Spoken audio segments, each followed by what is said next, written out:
Hello all, and welcome to the first of our December webinar series 2022. Our focus today is on how to revise for public exams and how to support as a parent. Whether you're joining us as a student or a family member, hopefully the various aspects we'll discuss will include some useful advice that can be incorporated into any revision plan. Before we start, I would like to thank all of our wonderful tutors who shared their own personal revision tips. It was great to have all your insights. I hope that everyone enjoys this talk, and to everyone joining us live, there'll be a chance to ask us questions in our Q&A at the end. Otherwise, and as always, please do not hesitate to get in touch with either myself or Benedict if we can do anything to help support you, or if you want to talk more about anything we discussed today.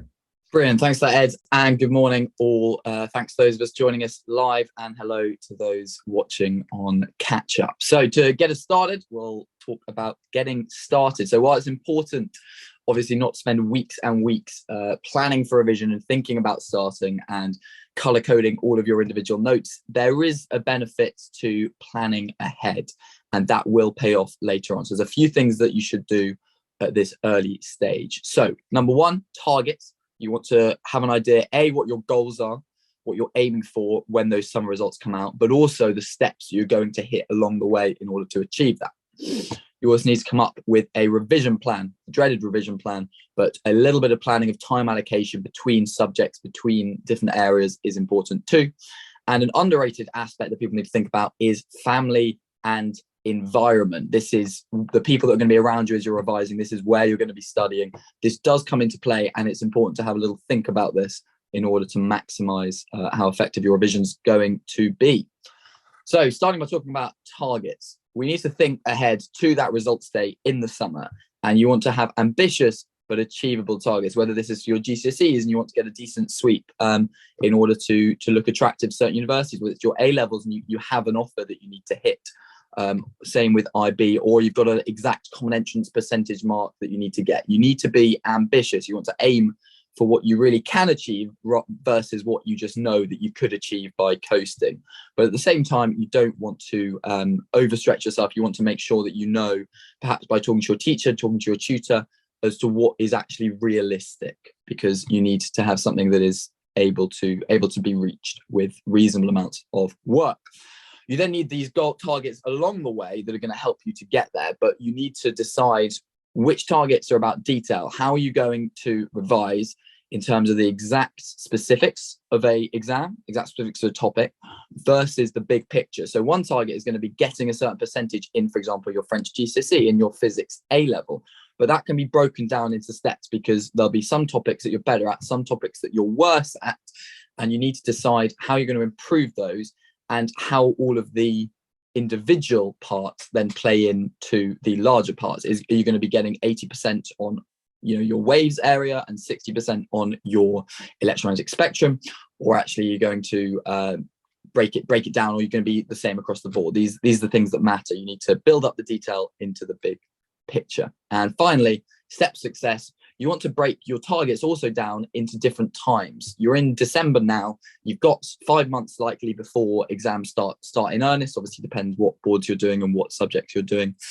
But you've got the time, and you're not going to go from 0 to 100 immediately. You're not going to be getting the marks that you want to be getting in the summer in the next month, and then even in the next 2 months. So you want to break down your goals across the board into time relevant goals. So what are you going to be getting in a month's time? What do you need to be getting in 3 months' time? What do you need to be getting a week before the exam in order to then reach the final goals, which is, of course, those results, those marks on that day in the summer. So ambitious but achievable.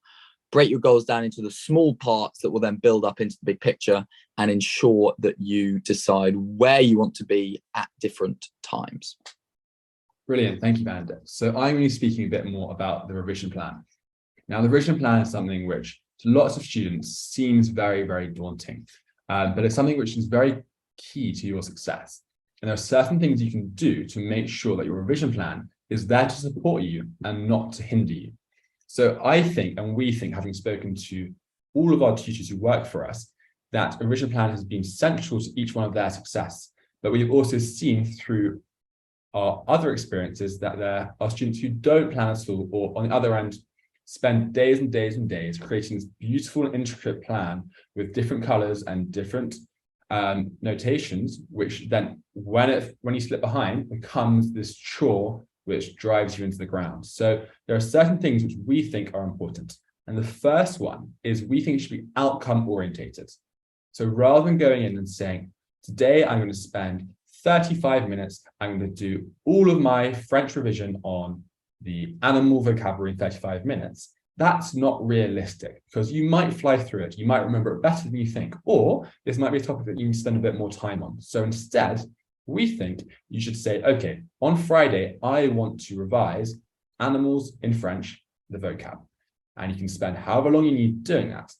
Now, of course, there might be times where you don't realize quite how far behind you were in eutrophication and biology. So your revision plan should be flexible. There should be a flex to say, okay, if something spills over into tomorrow, whether it be because it takes a bit longer in time or because something unexpected comes up, and of course, in the holidays, there are always going to be unexpected plans, unexpected festivities, which might get in the way of your revision. You need it to be flexible where you can adapt it as you go through. So the balance is really important. The balance between knowing what you want to do and being really detailed with that, but also the balance of saying, okay, I am just a student and things do happen. So what do we recommend? So from your target, set out what your key targets are. So you've got certain subjects you might want to focus on. How are you going to build that in? How are you going to balance it? If you're doing 3 A-levels, you want to split your time a third each, or do you want to spend a bit more time focusing on your maths, which needs to get improved before your mock in January? So think about where the balance wants to be. Think about what outcomes you want to achieve each week, and then make sure there's some flexibility on each outcome so that you can adapt as you go forward. Now, something that we think isn't often thought about enough is where does your family fit in? Obviously, the home is probably where you're going to be doing a large amount of your revision. During the holidays, when you've got a bit more time, that's when you can really make the progress. But you need to ensure that that's a really positive relationship. You don't want the stresses of revision to get in the way of your family relationships. You want to have that positive support wherever possible. So the first thing to do right now before revision really starts in earnest is really simply having an honest and open conversation as a student, as a parent, as a guardian. What is going to be helpful? Some people might actually really like the idea of their family, helping them and encouraging them and asking, ensuring that they stick to their revision time, this side of things. Other people actually might prefer to be slightly left alone when they're doing their work, and they'd rather sort of not be interrupted, and they really want to be, somewhat separated. But it's important to actually have that conversation, which probably doesn't happen quite enough from both sides, as to what they think will be helpful, and what each of them would prefer. Now, as part of that, you want to find a clearly defined workspace in the home, somewhere that you're going to say, this is where I'm going to work. Ideally, it's somewhere that you can use solely for that purpose. There's an issue if you often work, for example, in your bed. You want to sit in your bed and try and do revision, but that's somewhere that you want to relax and something you want to sleep. There's an issue if it's going to be sat on a sofa where you're often on your Xbox, you're going to be playing television. If you have these crossovers, it's hard to then focus solely on work if you're trying to do it somewhere that is often used for other things. So find a clear defined workspace, set it up for your work, and agree sort of as a family that is somewhere that the student's going to go, and when they're there, they're in work mode, and that's it. And then you also want to talk about support that isn't overbearing. By this, we mean, obviously, it should come from the student. They want their parents to be encouraging them to stick to that revision plan. Do they want to share that revision plan? Do they want to be supported with, with snacks, with drinks, this side of things? Some people will really like it if during their work, every now and again, they get a family member come in and say hello and drop off a little snack, give a little word of support. To other people, that might break their flow. So that's why really that conversation is so important. But in that conversation, discuss having a workspace that is going to be just for the student to work on, and that's it. And they're going to keep that purpose and use it for nothing else. And also what is going to be useful, helpful support. Because obviously everyone in this conversation wants the best of the student, wants them to succeed. And it's just about ensuring that whatever support is given is helpful on all sides. And hopefully we'll keep a harmonious home, even as the stresses of revision can sometimes overflow a little. Brilliant. So the next thing, once you've got your plan sorted, you've got your targets sorted, and you've spoken with your family about what's going to be the most conducive environment for your work. It's getting down to the revision itself.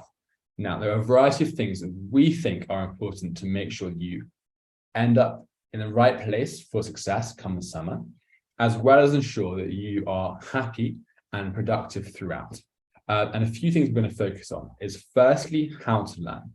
Every student is different. Everyone has a different way of learning. And it's important you structure your revision in a very personal manner to make sure you get the best out of yourself, whilst remembering that everyone sits the same exam. Everyone sits the same exam, which is normally in a written format. So it's balancing different revision methods with the end goal in sight. The second thing is timings. We always think that your revision shouldn't be every living second of the day. You should break your revision into manageable chunks of time which work for you. And again, this is personal based on your ability to focus, how long works for you, and make sure that every time you sit down to work, it is productive, because we appreciate that revising isn't the most fun thing in the world. So you want to make sure the time you spend on it is really efficient, so then you can enjoy your time off really, really well. And finally, is using your network. Every student isn't alone when they come to revise. Everyone has friends and family they can call on. And it's important to use your network, whether that be school, friends, family, or tutors, to help them and to assist them and to make sure that they are there to support you in your revision and also in your time off when you are having a break. So I'm going to focus now on what kind of learner are you. Now, you might have seen this before, but there are actually 4 different kinds of learners: visual, auditory, read, write, or kinesthetic. Now, firstly, I want to emphasize that everyone is a blend of all 4. You very rarely get someone who's purely one kind of learner, but it's important to realize what emphasis you have. I'm going to run through briefly what each one of those means and how you can figure out which one you are and how to use it in your revision. So visual. This is someone who really engages well with things that they can see. Things that they can see might be color or film, stuff which they remember in their brain for the things they see. Auditory is as it sounds. It's the sounds that you hear. It might be podcasts, it might be conversations. Reading and writing is the act of engaging with written text, and that's going to be a great method for you. Kinesthetic, this is a more tactile form of learning where certain memories are associated with different movements or feelings. So how can you tell which one you are? This is a combination of thinking about what is most effective for you at school. Do you remember the most by listening to your teacher?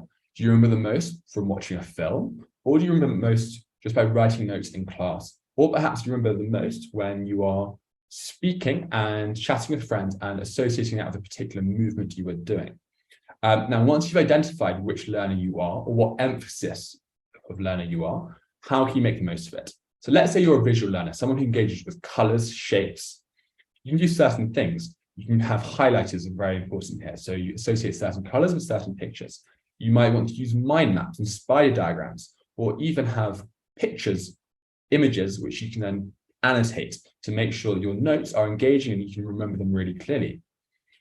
Auditory, if you're an auditory learner, you want to engage with speaking. Now, this can come in many shapes and forms. You might choose to speak to friends via the phone or via in real person. We've also spoken to a few of our tutors who said that they really enjoyed speaking out loud when they were learning, and in particular, if they were learning a oral for a foreign language, recording themselves and listening back to it to help them pick up the subtleties and nuances they're trying to integrate into their spoken language. And podcasts could also be another great way of kind of picking up more information. Reading and writing. Reading and writing is the format which is most commonly assessed when you come to the end goal of exams. So this, if you are this kind of learner, this is ultimately, you are fortunate because this is how you'll be assessed. So writing on a page, creating detailed notes, this is the best way for you.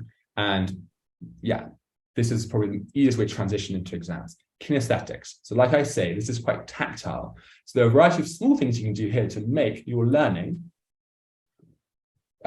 different. So you could work while standing up. You could work in different environments. You could remember things using your fingers. So you could learn facts and figures by going through and touching each finger when you learn them. You could also use physical acts like highlighting something once you've learned it, or physical acts like crossing stuff off. And all these kind of things will help you to remember things and associate knowledge with a certain act. So, having said all that, Like I've mentioned, exams fundamentally come down to how well you can read a question and answer the question either in written form or oral form if it's an oral spoken language. So make sure you combine your method of revision with the ability to practice it and engage with it in a format you will ultimately be assessed in. I hope that makes sense. Brilliant. So then on to timing. So there's a slight fear with exams and revision that it's just a numbers game. You just have to crunch more hours than anyone else if you want to do well. But as Ed was sort of alluding to there, with the type of learner that you are, there are not so much shortcuts, but ways that you can maximize your efficiency. It's better to do 1 hour of really good, solid revision where you're actually learning a lot than it is to do 10 hours where really nothing's going in and you're frankly wasting your time. So timing is really important to maximize that efficiency. So first of all, blocks of time. Now, this is going to be different for every individual person. Again, like with the type of learner, you need to find the amount of time that works for you. Some people may be able to sit down and focus solidly for an hour and be really efficient, but other people might find that actually after 20 minutes, their attention is drifting and not so much seems to be going in anymore. So this is something really important, is to try and find the amount of time that works for you. And once you've done that, you then want to build your revision around blocks of time like that with breaks in between. So some of you may have heard of the Pomodoro technique. So this is when you do work for a length of time, might be 20 minutes, might be 30 minutes, might be 40 minutes, followed by a 5-minute break, followed by another session of the same amount of time, followed by a short break, and then having a longer break every few sessions. There are some great apps that you can find for this, such as Pomodoro apps, Focus To Do. You can buy a physical, egg timer, for example, and have it set to an amount of time, and you can put it on your desk as you work. So having those blocks of time, the amount of time that works for you with breaks in between, is going to maximize your efficiency. And you'll find that actually doing a couple of sessions of say 20 minutes, if that works for you, is probably going to get more in than just trying to sit down for an hour and a half and just power through, when in reality your focus isn't there, your efficiency is no longer there. So again, in terms of finding what works well for you, you need to think mornings, afternoons, or evenings. We all are quite aware, especially with teenagers, that there are different times that different people really like working. It might be that getting up early each day, getting a few hours in the morning, is actually a really great way for you to function with your revision. You might like to have your evenings completely free to relax. For other people, actually, you might prefer to be out during the day. You might want to play sports during the sunshine. And actually, you'd rather, when it gets a bit darker in the evening, then settle down with your books and do work then. So again, it's going to be something individual, but it's good to start thinking about. And if you're not sure, if you're coming into this and you don't know how long you'd like to work for in terms of blocks of time, you don't know what time during the day works best, do a bit of experimentation. Set aside 3 days, try some different blocks of time, try working in the morning, try working in the afternoon, try working in the evening, see what feels best, see what is enjoyable, see what is actually feeling the most productive, and then build the rest of your revision plan around this. This is where a little bit of preparation, a little bit of thought is going to make the next 5-6 months much more efficient and allow you to make a lot of progress without just having to grind hour after hour.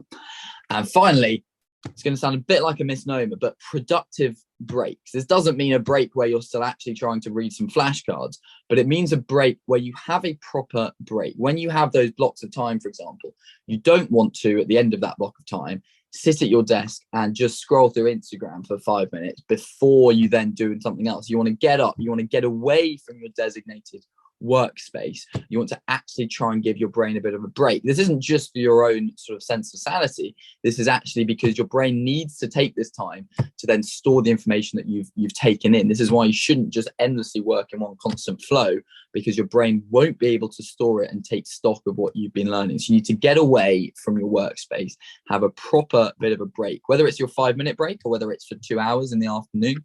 You need to make sure that you get away and have a proper break, get a snack, have a walk around, have a chat with somebody. And Ed's going to talk a little bit about how you can use your network with that in a second. Something final though, with this idea of timings, is you can start to find hidden time if you plan a little and you think a little. So say you're an auditory learner, that next long car ride that you're going on, why don't you record your French oral, for example, and listen to it back as you're going along? Suddenly you can turn what seems like wasted time into productive time? How about you make some flashcards and put them around your mirror? So when you're brushing your teeth in the morning for 2 minutes, you can learn a couple of physics equations. These are the kind of techniques that some of our tutors have used when they've been preparing for exams that they found really useful. That 2 minutes each day of physics equations doesn't seem like a lot, but in 5 months' time, if you've done that every morning, that's really going to add up, and it's not a cost. It's time that was wasted that you've turned productive. So find the amount of time that works for you, find when during the day works for you, make sure those breaks are productive, and look to turn your wasted time into efficient time. Thanks, Benedict. That was brilliant. So I'm now going to talk about how you can use your network to make sure the revision and the time around revision is as good and useful as possible. So each of you will have a fantastic network available to you in whatever way, shape, or form it comes in. And the first thing I want to consider is whether you revise alone or you revise with friends. Now, just like kind of learner you are, and just like how long your block of time is, this is going to be very personal. Some people are very solo in the way they work, and they want to be in their room, revising from their materials and engaging with their own way. Other people might be more sociable in their revision and find that having someone can help motivate them. And also they can help ask for questions if they have problems with anything, as well as be accountable to someone else. We have plenty of our tutors who have achieved huge successes by partnering up with a study buddy and going away and revising in the library together, or having a Zoom call once a day to kind of check in and see what's going on. And there are a variety of ways you can do this. One caveat which we would say is, if you are going to revise with friends, choose carefully, because you can choose the wrong friend. Don't choose the friend who's going to drag you away and spend time gossiping for 3 hours when you could be revising. It's important to have friends who have similar attitudes, similar perspectives, and do similar subjects to you, so you can go and spend time together and come out of it really, really happy with the work you've achieved. Now, from that, you can then go and have breaks with your friends and family. And this is something which Benedict's spoken about before, and I want to emphasize again. Revision is a hard time, but you can make revision and the time around it very enjoyable by making sure your breaks are as productive as possible and you spend them with quality time with your friends and family. So revision doesn't mean that you have to end all your hobbies, or stop your sport, or stop your music, or stop even watching your favorite films. Spend time with your friends and family and think about what's important to you. Is it going for a coffee with your best friend? Is it going to play tennis for an hour? Think about what will make you feel happy, what will make you feel alive, and what will make you feel like you're refreshed when you come back to work. So use your friends, use your family as a network to build off and bounce ideas off, and that'd be really, really good.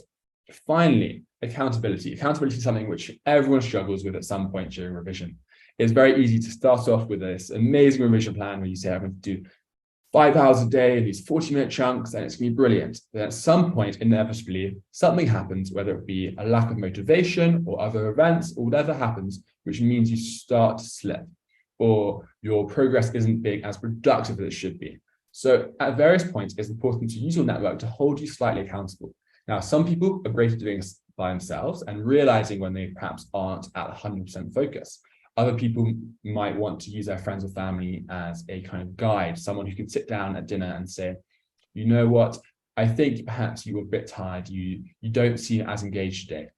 And when that moment arrives, it's perfectly normal to think, okay, what do I do from here? It isn't just a case of saying, tomorrow I'm going to work harder. There may be underlying causes. Have you been working too hard? Have you been socializing too much? Have there been a variety of things which have made you tired or unwell? If so, it's perfectly all right to take some time off, relax, and whether that be taking a day off, even 2 days off, if that's what you need to get back on track, take that time off.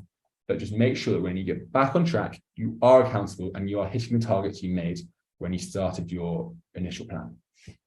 So I'm going to hand over to Benedict, who's going to talk about how we keep track and how we adapt. So during your revision, you're going to need to take stock a number of times, and you might need to actually shift some of your focus. What you think you need to work on now is hopefully going to change over the next few months as you improve on your weakest areas, but perhaps other weaknesses will turn up as well. So you need to know what's going well and what's going badly. And how are you going to do that? Well, you're going to be doing it by assessing yourself. So throughout your revision, you're going to take stock and see how things are going. And then number two, in terms of that adaptation, you're going to need to learn to ask for help where you can. So in terms of assessing yourself, we're needing to check your progress as you go.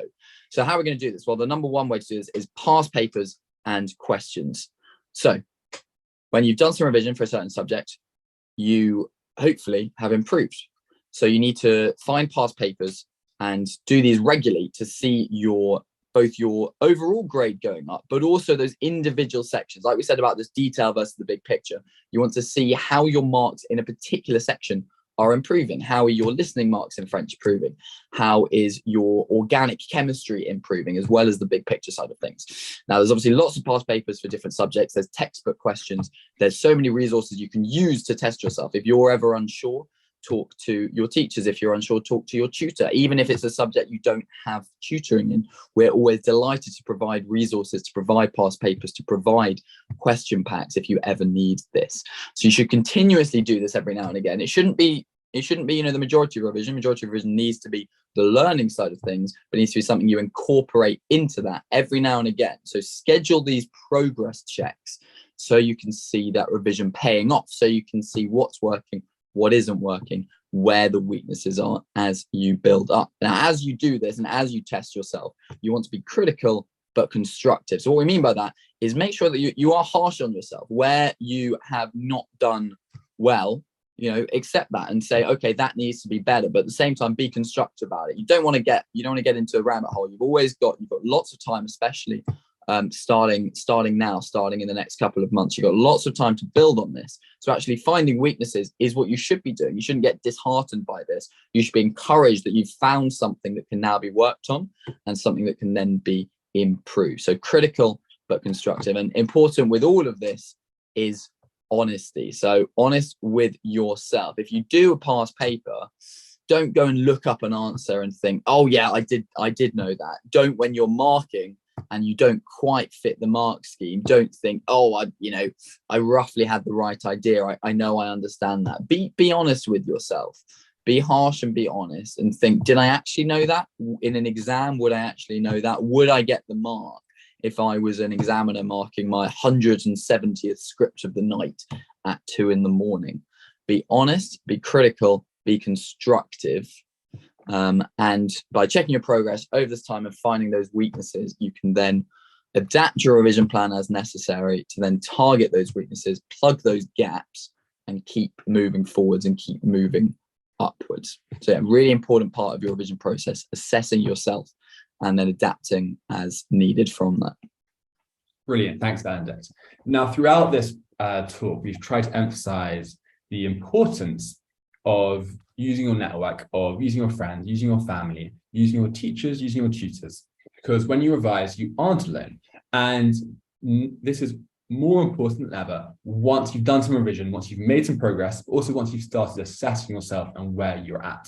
You will start to realize the topics you aren't quite finding as easy to revise. You might start to realize there are a few subjects that you're just aren't getting the marks you should be getting, or even that you just want someone to check that what you're doing is right. So this is where you should be doing a few things. Don't isolate yourself. Revision can be lonely at times, but make sure you're asking your friends and your family and whoever else is there to support you, that if you need time to ask questions or even time to go out and enjoy yourself, you surround yourself with people who make you happy, who support you, and who make sure that you as a person can be the student and the studier that you want to be, because a happy student always leads to better results. So make sure you surround yourself with people who do go and suggest that you go play an hour of tennis, or do suggest you go for that walk, or do suggest that you go and relax and have a nice dinner with some music playing. So surround yourself with happy people and make sure that you feel part of a team where even when you are working hard, you can take time out and be a part of a happy team. The next thing is working out who can help. So imagine you just sat down and done a really tricky physics paper. There might be questions you have with the mark scheme. There might be questions you have about a particular content. So think about who can help. You've got friends you can help who might be doing the same subject. They might be having the same difficulties. And often sending a message to a friend and saying, I did this question, it seems hellishly hard. And then turning around and saying, you know what, that was really, really difficult, can be quite relieving in the sense that, okay, it wasn't just me, but there's two of us in the same boat. Let's work out how we can get through this together and mean that when this comes up again, maybe in the final exam, we can go through and nail it. So that's friends. Family. You might have someone in your family who has done this paper before or has some experience in it. Ask them for help. And even if they aren't teachers, even if they aren't people who can talk you through this before, they can give you perspective and say, okay, maybe you can use this in a different sense, or maybe you can watch this video which might give you some enlightenment, or even might say, hang on, I know the person who can help you out. They might say, why don't you get in touch with Renewed Learning and see if they have one of their tutors? And that comes to us. How can we help? If you have any questions, whether it be in one of the subjects we help you with, or a brand new subject which you've never had tutoring in before, you can always message Benedict to myself and say anything from, help, I'm really panicking, I've got my mock in 2 weeks, I need a lot of help in chemistry, or say, I've just done a French paper and I don't quite understand the pluperfect. Can someone help? We are always able to help, from having a 5-minute call to setting up regular tutoring sessions. And we really are here to help, and we love speaking to people, we love helping, and whatever we can do, don't be afraid to ask, because we can work for you and with you to make sure that you have all the support you need. And likewise, don't feel afraid to ask your school. Schools are brilliant. Schools have taught countless people who've gone through the same exam as you. So you can always reach out to your teacher and say, help, I've just done this, I'm finding it hard. What can you do? They might turn around and say, here's some questions you can do. Or they might say, on Wednesdays at lunchtime, we have a special class, anyone can walk in and ask for help. So just see what there is to help you with and make the most of it, because all of you will have more resources and more help than you think. And it's just a case of engaging with your network and making sure that you have the support you need. Finally, gaining a sense of perspective. Revision can be very stressful. It can be very lonely, and it can seem like it's the end of the world. It really isn't. GCSEs, IBs, A-levels, whatever exams you're taking, they are important, but it's always more important to realize the bigger picture. If you can make sure that you fit in time to enjoy yourself, you're going to be doing better in your exams anyway. We have plenty of our tutors who've gone to Oxford or Cambridge who combined their own revision with rowing for Great Britain, or playing in orchestras, or acting on the big stage, or a variety of other hobbies. And that perspective is really useful to think, okay, I can still fit in stuff and time for me, as well as getting a sense of perspective if things aren't going well, and thinking, okay, things aren't going well now, but I still have 3 months to get it right. What can I do to change it? What can I do to make sure that when exams come in the summer, everything will be all right? And even in the summer, things don't go 100% to plan. We are here to help. Everyone here is here to help, to make you think, okay, what other routes do you have? What other ways do you have to get to where you want to get to? So revision should be a really fulfilling exercise, but if at times it isn't, make sure you have the help that you need to make sure you aren't lonely and that people can support you. So with that, we want you to now imagine, come the summer, you've just done your final exam, you can sit down, relax, and enjoy possibly the longest summer of your life. And this is something which Benedict and I and the rest of our tutors have always said is a huge motivator. Revision is a temporary process. It's a process which lots of students don't enjoy, but it's something that come the summer, you'll forget about very quickly. It is always worth putting in the time to have a structured revision plan where you go through and tick off your goals, because come the summer, you can relax, enjoy yourself, and look forward to the next challenge. So if you have any questions on how to get there, feel free to ask us, and make sure that you think about revision and look forward to the end. Thank you very much. Absolutely, that end goal is so important to focus on, because it's such an enjoyable time when you finish those exams and you can enjoy quite a few months of well-deserved rest with your friends, with your family, doing new things and looking forward either to moving on to the next stage of school or moving off to university, or wherever you're heading, you want to look forward to that and enjoy it. and you absolutely can. And then you want to be able to look back on your exams and know that you gave it your best shot. And the way to do that is to plan a little now, then put in the work in an efficient way. And at the end of the day, don't ever take it too seriously, and keep that support network around you, because you want to remain positive throughout the whole process. And we're here to help, as are lots of people, and that's really what we want to emphasize most of all. So yeah, any questions whatsoever, we can obviously have a discussion now, but anyone that's watching on Catch Up, do get in touch. We'd encourage you. Happy to have a call about anything at all and how we might be able to help with anyone's revision. Thank you so much. And like Benedict said, just leave a comment in the video, send us an email, or give us a call at any time, and we will be here to support you and make sure that come the summer, you are ready for the success that you deserve. Thank you very much, and goodbye.